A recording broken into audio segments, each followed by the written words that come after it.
กลางหุบเขาที่เงียบสงบยามพลบค่ำลมพัดหวีดหวิวพาดผ่านต้นไม้ใหญ่ที่ยืนทะมึนอยู่รายรอบมีเพียงแสงจันทร์สลัวๆที่ส่องลงมายิ่งทำให้บรรยากาศดูวังเวงยิ่งขึ้น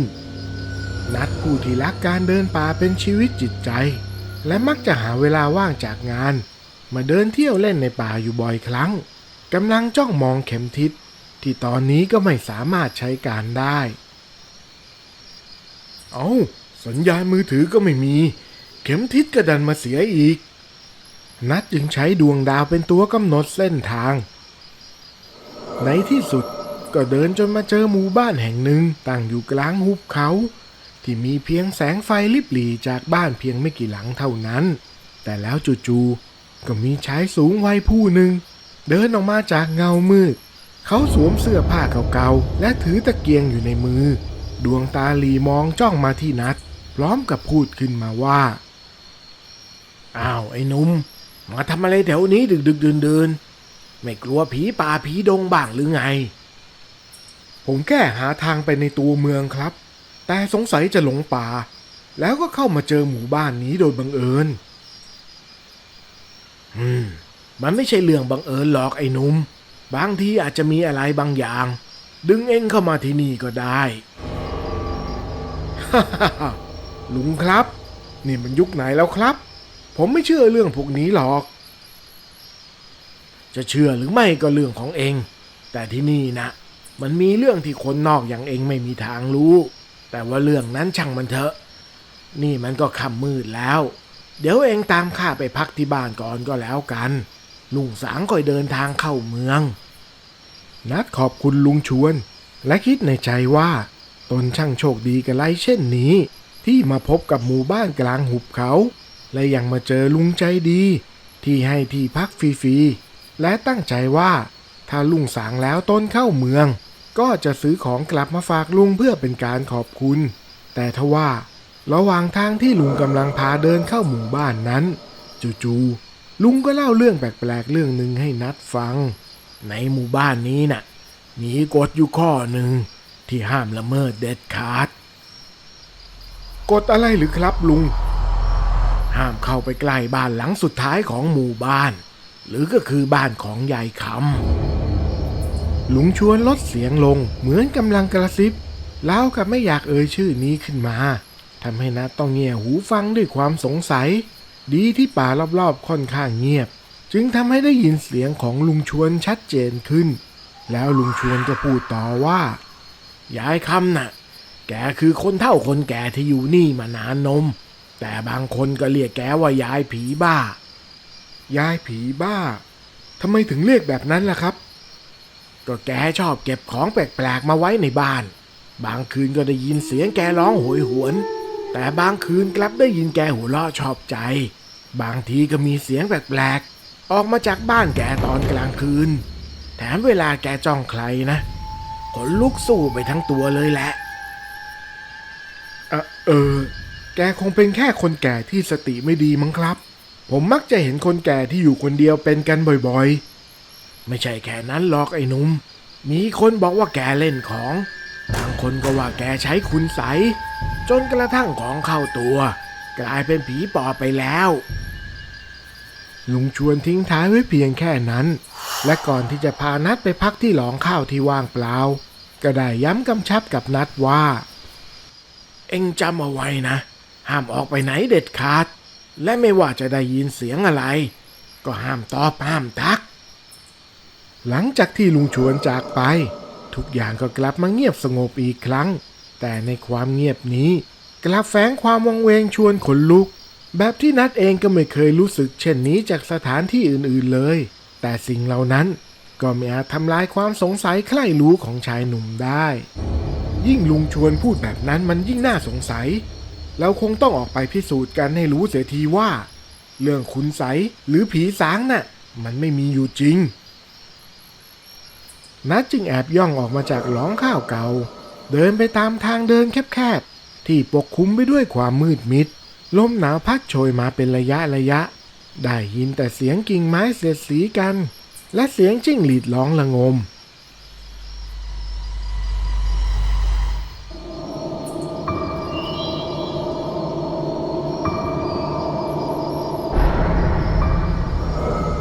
จนกระทั่งนัดเดินมาสุดทางเดินจึงเห็นบ้านไม้หลังเก่าๆดูทรุดโทรมหลังหนึ่งตั้งอยู่อย่างโดดเดี่ยวที่ไม่มีแสงไฟเล็ดลอดออกมาเลยแม้แต่น้อยนี่สินะบ้านยายคำโอ้โหเก่าจริงอะไรจริงนัดพยายามมองเข้าไปในบ้านผ่านช่องว่างของฝาไม้ที่ผุพังก็เห็นเพียงเงาตะคุ่มอยู่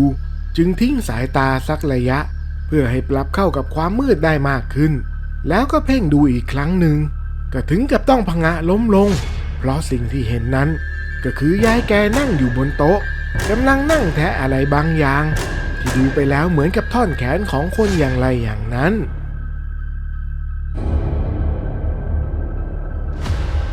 ชิบหายละของจริงนี่วะอยู่ไม่ได้แล้วกูนัดจึงรีบวิ่งฝ่าความมืดไปในทางเดิม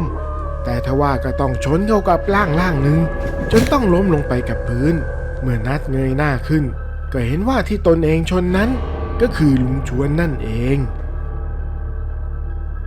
ข้าบอกเองแล้วใช่ไหมว่าอย่าออกมาลุงเรื่องนั้นช่างมันก่อนแต่ที่ฉันเห็นน่ะยายคำกำลังกินแขนคนอยู่ลุงชวนจ้องไปที่ร่างของนัดด้วยสีหน้าและแววตาเรียบเฉยจากนั้นแกก็หยิบตุ๊กตาฟางตัวหนึ่งขึ้นมาพร้อมกับท่องคาถางึมงำในปากก่อนที่จะเอาตุ๊กตาฟางตัวนั้นตอกลงไปบนต้นไม้ข้างๆทันใดนั้นนัดก็เจ็บแปลบขึ้นมาทันทีอกหักใช่ไหมแบบนี้นอนอยู่ตรงนั้นแหละแม่ข้าจับเหยื่อที่นี้ออกมาได้แล้วจ้าดีมากไอ้ชวนลูกแม่ประเดี๋ยวแม่จะแบ่งเนื้อชิ้นโตๆให้เองนะฉันขอตรงน่องนะแม่มันน้อยดีช่วงนี้หมอบอกว่าคอเลสเตอรอลสูงได้สิลูกแต่เครื่องในแม่ก็ไม่กินนะรู้สึกว่ากินแล้วปวดเข่าเหมือนโรคเกาต์จะกำเริบแล้วทั้งคู่ก็หัวเราะออกมาพร้อมกันแต่ในเสียงหัวเราะนั้นกลับแฝงไว้ด้วยความอำมหิตไม่ต่างอะไรกับฆาตกรที่กำลังเจอเหยื่อที่ถูกใจส่วนนัดนั้นก็พยายามดิ้นจนสุดกำลังแต่ก็ไม่สามารถขยับได้เลยแม้แต่น้อยเพราะวิชาขุนไสที่ลุงชวนทำใส่ตนนั้นได้ตรึงเอาไว้อย่างเหนียวแน่นในขณะที่นัดพยายามกลั้นใจไม่ให้ตัวเองร้องไห้ออกมาเขารู้สึกได้ถึงความเย็นเฉียบที่เริ่มลามจากปลายเท้าขึ้นมาถึงหน้าอกเสมือนเลือดภายในร่างกายหยุดไหลลมหายใจเริ่มติดขัดสติเริ่มเลือนลางแต่ในขณะเดียวกันนั้นเองเสียงกระดิ่งเบาๆก็ดังขึ้นมาจากป่าทางด้านหลังเสียงนั้นช่างแปลกประหลาดคล้ายกับเสียงของโลหะกระทบกันเบาๆพร้อมกับเสียงฝีเท้าที่ค่อยๆก้าวเข้ามาอย่างช้าๆแต่ทว่ามั่นคงลุงชวนกับยายคำที่กำลังจะเข้ามาใกล้ตัวนัดก็ถึงกับต้องชะงักไปชั่วขณะก่อนที่ใบหน้าของทั้งคู่นั้นจะแสดงความหวาดกลัวขึ้นมาอย่างเห็นได้ชัดไอ้ชวนแม่ว่าเราต้องรีบไปแล้วเสียงนั่นมันใช่แม่ข้ารู้สึกได้นั่นมันเสียงกระดิ่งไม้เท้าของพ่อปู่แล้วเสียงก็หยุดลงกระทันหันท่ามกลางความเงียบงันราวกับโลกหยุดหมุนจากนั้นก็มีเสียงหนึ่งเอ่ยขึ้นมาอย่างเยือกเย็นกี่ครั้งแล้วที่พวกเจ้าผิดคำครูบาอาจารย์จนโดนคุณไสตีกลับเลยกลายมาเป็นปอบอย่างนี้ร่างของชายชราในชุดหนังเสือเก่าๆปรากฏตัวขึ้นกลางทางเดินดวงตาของชายชราปิดสนิททั้งสองข้างแต่กลับแผ่พลังบางอย่างออกมาจนแม้แต่ลุงชวนก็ยังต้องก้าวถอยหลัง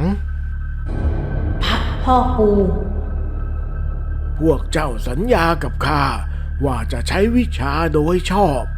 แต่กลับผิดคำสัญญาเอาเลือดเนื้อของผู้บริสุทธิ์มาเส้นสังเวยเพียงเพื่อยืดชีวิตอันไร้ค่าของพวกเจ้าเอาไว้พ่อปู่ไม่มีสิทธิ์มายุ่งเพราะท่านเองก็เป็นคนสอนวิชาพวกนี้ให้กับพวกเราดังนั้นท่านก็ต้องมีส่วนรับผิดบาปนี้ด้วยเช่นกันลูกเราช่วยกันลุมเลยเจ้ากับแม่ร่วมกันไม่แน่อาจชนะก็ได้อย่างพวกเจ้าน่ะเหรอ ไม่ต้องถึงมือข้าหรอกให้ไอ้หนุ่มนี่จัดการก็พอถ้าพวกเจ้าเอาชนะได้ข้าก็จะปล่อยพวกเจ้าไปอีกสักครั้งแล้วพ่อปู่ก็ยกไม้เท้าในมือขึ้นพร้อมกับตวัดลงพื้นอย่างแรงเสียงกระทบของไม้กับดินดังขึ้นพร้อมกับแสงสีฟ้าเลื่องลองที่พุ่งกระจายออกมารอบตัวนัทในเสี้ยววินาทีนั้นพันธนาการทั้งหมดที่ตรึงนัทเอาไว้ก็สลายหายไปในทันทีพ่อปู่จะดูถูกพวกเราเกินไปแล้วไอเด็กนี่จะมาทำอะไรพวกเราได้เมื่อกี้มันก็นอนสิ้นท่ากำลังจะถูกกินอยู่เลยทันใดนั้นจู่ๆก็มีแสงประหลาดเปล่งขึ้นมาจากมือทั้งสองข้างของนัทจากนั้นรอยสักสีดำก็ปรากฏขึ้นมาจางๆที่หลังมือทั้งสองข้างในตอนนี้นัทกำหมัดของตนไว้แน่นและรับรู้ได้ถึงพลังอำนาจบางอย่างในกายตนยันธนูมืออย่างนั้นหรือแปลว่าพ่อหนุ่มนี่พอจะเป็นมวยอยู่บ้างละสิยันนี้ถึงได้เลือกปรากฏขึ้นที่มือของเจ้าแม่รอฉันแป๊บนะเฮ้ยไอ้หนุ่มข้าจะใช้มือซ้ายข้างเดียวสู้กับเองเดี๋ยวจะหาว่าผู้ใหญ่รังแกเด็กเมื่อก่อนน่ะที่งานวัดบ้านค่ายใครก็เอาข้าไม่ลงเอาเข้ามาทันใดนั้นหมัดขวาของนัทก็พุ่งเข้าไปด้วยความเร็วกระแทกเข้ากับหน้าของลุงชวนบริเวณครึ่งปากครึ่งจมูกทำเอาร่างนั้นกระเด็นลอยไปติดกับต้นไม้แล้วก็ค่อยๆล่วงลงมาอย่างหมดสภาพขอโทษนะลุงลืมบอกไปว่าไม่ต้องต่อให้พอดีงานที่ผมทำอยู่ก็คือเป็นคู่ซ้อมให้กับนาบิวนะ wow. แล้วเดือนหน้าผมก็จะไปต่อยในวันแชมเปี้ยนชิพแล้วด้วยแต่สำหรับยายผมคงไม่สามารถทำอะไรได้เพราะผมถือคติจะไม่ทำร้ายผู้หญิง แบบนี้ก็เข้าทางข้าละสิแล้วร่างผีปอบของยายคำก็พุ่งกระโจนเข้าหานัทด้วยความเร็วรอบๆกายของนางนั้นแผ่พลังอาถรรพ์ของคุณไสมนต์ดำออกมาเต็มที่ทำให้ต้นไม้รอบๆถึงกับเหี่ยวเฉากันไปตามๆกันแต่เมื่อผีปอบยายคำกำลังจะเข้าไปกัดคอของนัทนั้นก็ถูกหมัดซ้ายต่อยเสยเข้าที่กระโดงคางไปเต็มๆด้วยฤทธิ์ของคาถาธนูมือนั้นส่งผลให้ร่างอันบอบบางของยายคำกระเด็นลอยขึ้นไปบนฟ้าแล้วก็ตกลงมาแทบเท้าของนัทแต่ก็ยังคงเหลือสติอยู่เล็กน้อยจึงถามกับนัทไปว่าไหนเองว่าจะไม่ทำร้ายผู้หญิงอ้าวยายผมขอโทษพอดีผมกำลังจะบอกว่าผมถือคติจะไม่ทำร้ายผู้หญิงด้วยมือขวาแต่ยังพูดไม่ทันจบยายก็กระโจนเข้ามาก่อนนะสรุปว่าข้าเองใช่ไหมที่ผิดแล้วร่างของผีปอบยายและลุงชวนก็ไฟลุกท่วมขึ้นมาไฟนั้นค่อยๆลามไปที่เส้นผมจนทำให้เส้นผมนั้นลุกไหม้ผิวหนังหลุดลอกออกเหมือนกับขี้ผึ้งโดนไฟ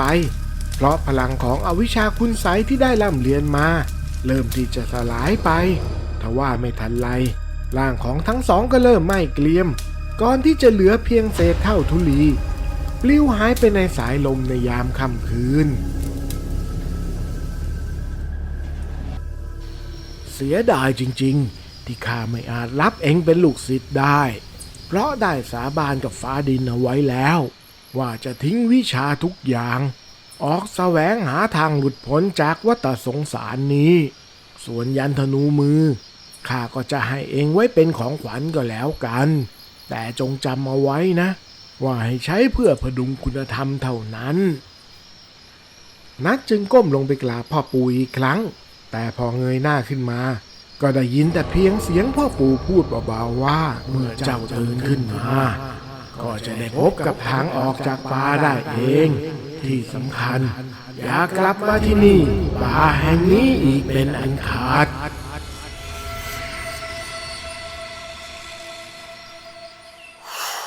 ในเช้าวันรุ่งขึ้นเสียงไก่ป่าขันทำนัทสะดุ้งตื่นขึ้นมาก็พบว่าตนเองนั้นกำลังนอนอยู่กลางป่าใกล้กับทางเดินที่เขาใช้เดินเมื่อวันก่อนรอบๆนั้นไม่มีร่องรอยของหมู่บ้านหรือแม้แต่หลองข้าวเก่าไม่มีแม้แต่สัญญาณว่าจะมีใครเคยอยู่ตรงนี้เลยนัทจึงล้วงกระเป๋าหยิบเข็มทิศขึ้นมาดู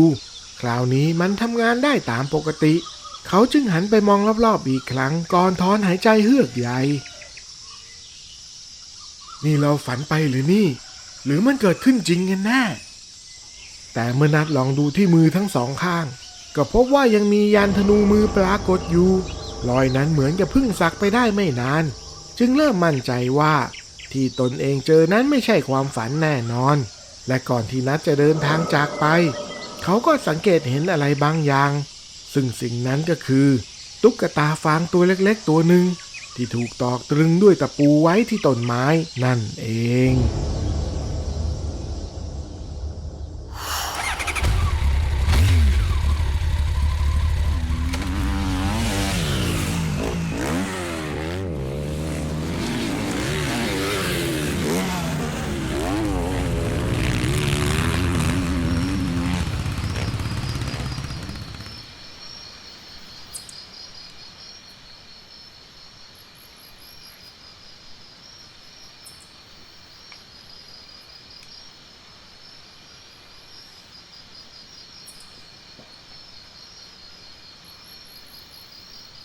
เอา